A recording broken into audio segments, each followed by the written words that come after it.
Okay, this is the continuation of the previous video. We want to tell the patient that how do you tell the patient is sitting or whatever, how do you explain to the examiner or the teacher? Okay, so we have to say the patient is sitting comfortably, because we need to say if the patient is comfortable or not. If the patient is uncomfortable, that means the patient is having pain. Whenever you go for a round at night, whenever you see the patient is sleeping very well, that means you're happy. Okay, the patient is nice and good, so he's comfortable sleeping properly. But same thing changes if you go to an ER. If you are in emergency room or a trauma room, if the patient is lying still or the patient is silent, that's a dangerous thing. We want the patient to shout and cry. If the patient is able to shout and cry, we know that yes, the patient is not in shock so much and the airway is open and the patient is not unconscious, right? The setting changes. Okay, if I see a patient is having an RTA and he's very silent and not having any pain, it's a dangerous sign. Okay, you need to go and see that patient first. You will categorize this patient as red zone. Okay, once this thing, you have to say, okay, yes, the patient is having a green cannula on the left hand or right, in whatever hand. What is the color of cannula and what is the number of the cannula? Is it 14 gauge, 16, 18, 20, 24, whatever. Okay, and you have to tell the patient is the oriented time, place, person. Is the patient in shock?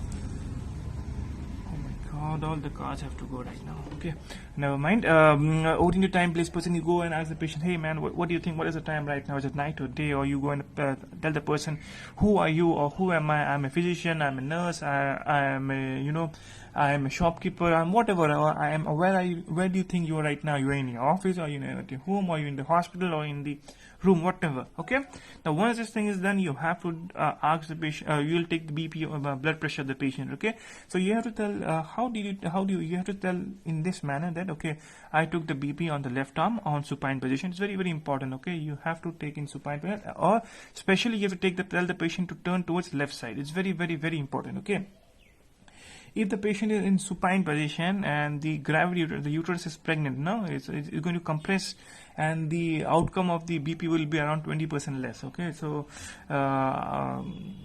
this thing it reduces to around 20%. So we don't want that thing. Is very, very, very important, right? So we want to put the patient in left lateral position. Okay, always whenever the patient is pregnant, you are supposed to tell the patient to stay in left lateral position.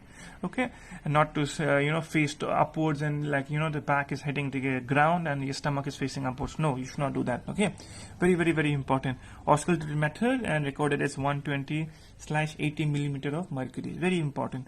Once this thing you do, you have to repeat it on the another hand as well. Okay, difference of 10 mm of mercury is acceptable. More than 10, that means there is some issue with the blood vessel. Okay, this is very, very important. Once this thing is done, you're always supposed to do the pulse also. Now, okay, well, you're supposed to do pulse, you have to tell the pulse in this manner. Okay, the pulse was recorded as 80 beats per minute, normal rate, rhythm character with no radial or radiofemoral delay.